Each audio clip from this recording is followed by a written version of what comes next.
All right, so this week we got a great one that I've just been kind of discovering a little bit for the first time. It's Santana Caravanserai. Yeah. Yeah, very cool gatefold. If you ever see this in your local record store, don't hesitate. It's yeah, I had a great time discovering it. It's definitely what I guess you would kind of describe as a programmatic album, kind of a little bit of a listening experience, maybe an immersive experience might be a good way of putting it a little bit. The tracks are a little bit long. They kind of flow one into the next. They all kind of have, there's a little bit of a symbolic, spiritual structure to the whole record. That being said, I was shocked once I really opened up and kind of gave it a listen and sat down with it, how funky it is. The bass lines are ridiculous or amazing. I was already like wanting to go back there and pick up a bass and figure out what the bass lines were. The percussion is really cool. There's lots of kind of like early 70s synths that are really nice, like analog kind of sounding synths in there. Like you were pointing out, it starts off with a pad of like what sounds to me like I think as maybe ambient crickets. I'm not sure, or it might be that it's actually like an electronic pattern they've created that sounds that way. I don't know. It doesn't really matter. It's just a really cool beginning to the record.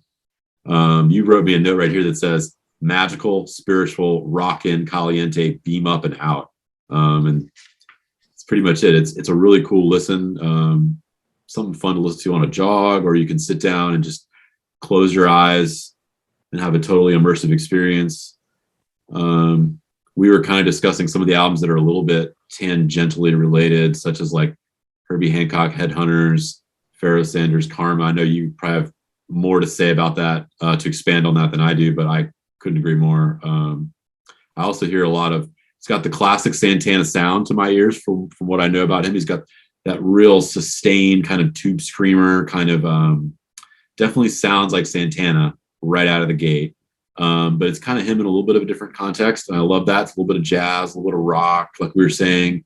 And again, you can expand on that a little more. It's kind of a genre melting pot, like a lot of records that we both appreciate and enjoy. But I'd love to hear where you first discovered this album. If it's something that you more or less discovered initially when it came out, or if it's something you discovered later.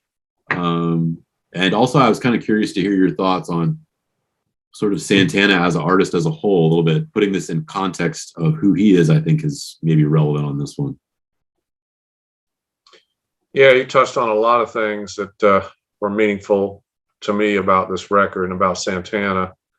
And I have to say, I just frigging love this vibe. I like his early records, and I particularly like what I feel are the overlooked part of his long and storied catalog are these sort of early middle ones, I guess I'll call them. This one, Barbarella, which is right here, which came after it, and the Welcome album. He was in transition both as a musician and I think spiritually, which is part of the story here we can get into in a minute. But I love Santana. When I was a youngish guy, I went to New York City. We had family there, of course, my father's family. And I'll go downtown and buy records, and drag them home. And my uncle had these gigantic Koss headphones, the ones that weigh 50 pounds and have the knob on one of the cans where you can turn the volume up and down. And I'd plug them in so I didn't drive them crazy in their apartment in Queens. And I bought that first Santana. It was 1969. It had Evil Ways on it. And it's just, oh my God, I could not listen to that thing enough. And then, of course, Santana went on with his catalog and was quite the guy on the radio and part of the whole, late 60s, early 70s scene. And, the Abraxas record was huge for me. That one was, let's see, what year? That was like 1970. It was the next one. And then that one had Oya Como Va and Black Magic Woman, both songs, which just drove me to extreme distraction. I couldn't get enough of his music in those two tracks, much less the whole record. Those are the songs that I kind of hear in my head, to be honest. Yeah. Sound he got. I'm not a gearhead. I don't know what it is. To me, it sounds like a Gibson through a gigantic stack, maybe Marshalls, and that sustain. You mentioned the word sustain. He's the king of that, and just that sound. his voice is so, you hear three notes and you know it's him. Mm-hmm. But then he began to evolve, it seems to me, and I haven't read any biographies or memoirs or any of that stuff, but looking back, he began to evolve, and this whole sort of seeking thing, the spiritual content, this consciousness, I think, threaded itself into his music. And a lot of artists that, like you touched on, were all around him, and he was interacting with, listening to, playing with. I mean, Miles Davis did Bitches Brew only a couple of years before this. Chick Corea was inventing Return to Forever. Right. Pharoah Sanders, you mentioned, had this iconic, the creator has a master plan. And I don't know anything about it, but I got to believe Santana was sitting at the house and may have been listening to that. I don't know. But he, I think, crossed trails with John McLaughlin, Mahavishnu John McLaughlin, who had started his band in 1970, Mahavishnu Orchestra, which flipped the whole jazz rock or prog or instrumental rock world on its ear with that first record, Intermounting Flame. And I think McLaughlin, in turn, shared his interest in this spiritual teacher, guru, meditation teacher named Sri Shimnoy with Santana. They both became affiliates or disciples of this man's teachings. And there's the record they did right there, right about the same time, 1973, I think it was.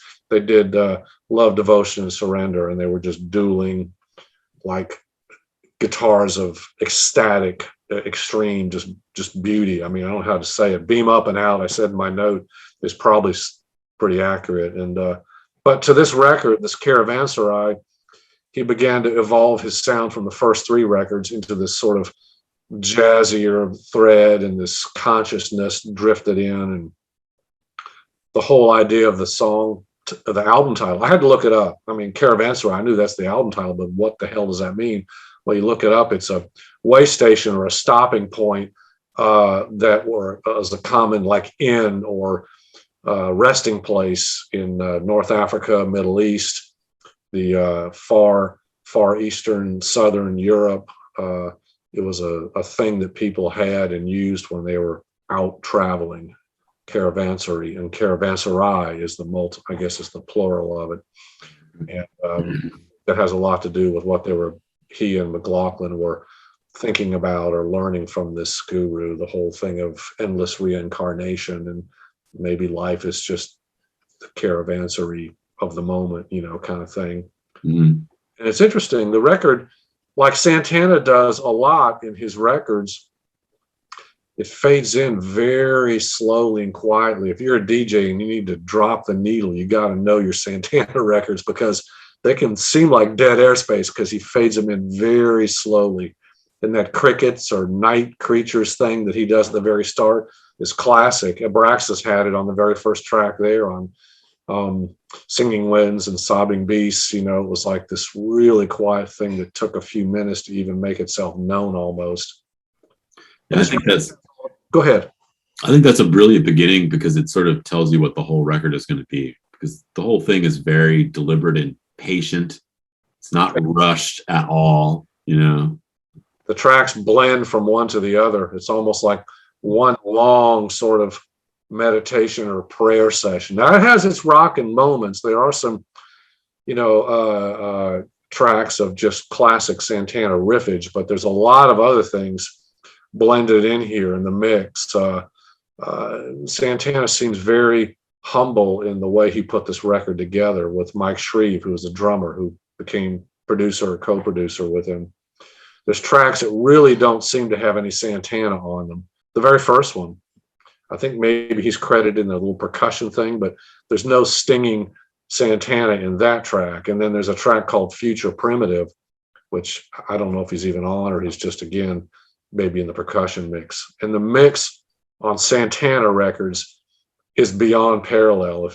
Even on CD, even on a budget CD, but particularly on vinyl, you play it and the percussion is just like floating, and it's jumping out of your speakers, it's floating in the room, and the panning right and left feels so live and so amazing. It's just frightening. They do a lot of left and right things real subtly, but very beautifully in the mixing. And Santana has brought some new musicians into the mix here. He he's got this guy Tom Rutley on double bass in places where he wants that softer sort of meditative sound, and he's got Roush on bass. I think essentially replacing David Brown, who was on the first three Santana records. But the other guys are all there, Shreve and Tom Rowley and everything, and it's an ungodly record. It's got a Joe Beam song in there from the Brazilian pocket, but beautifully played. I think there's only three vocals. You know, he's really sort of singing a prayer at us, I think, on this record. I really do. And I love the sound of it. On the next record, Welcome, Leon Thomas, who is on that Pharoah Sanders record, rather notably, makes a very strong presence on the Santana record that was to come. Barboletta had Stan Clark and Florin Airto from all sorts of places in Brazilian music, and Miles Davis and the Stan Clark Return Forever world. So things were mingling and pollinating here, and it was a beautiful place, I think, in the history of this kind of music. A lot of people may not have understood it because it didn't have the hits on it, you know. But it's just really, really worth diving into if it's a forgotten pocket in a person's Santana knowledge. Yeah, well, thanks for bringing it back to my attention. As always, you're spot on with the music that I at least certainly dove into and really enjoyed. Yeah, I think a lot of different music fans of different genres would actually really get this record. I think a lot of jazzers would get it. A lot of rock guys would dig it. I think a lot of metal kind of people that are in maybe the prog metal, stuff like that, would really dig this record. There's a lot of percussion and kind of almost world music overtones in it. Like you were saying, I couldn't agree more. It sounds incredible. It's got that, again, that early 70s, the rhythm section, the way they recorded bass and drums, particularly, I think, in that era was just, it's kind of was a golden era for that. I'm sure there'll be many more to come, and things have changed. But yeah, yeah, thanks for bringing this to my attention, certainly. Santana Caravanserai. Can't say that. But super cool. Check it out. You see it in your local shop. Grab it while you can. It's an awesome gatefold. Yeah, Santana. Thank you, Carlos.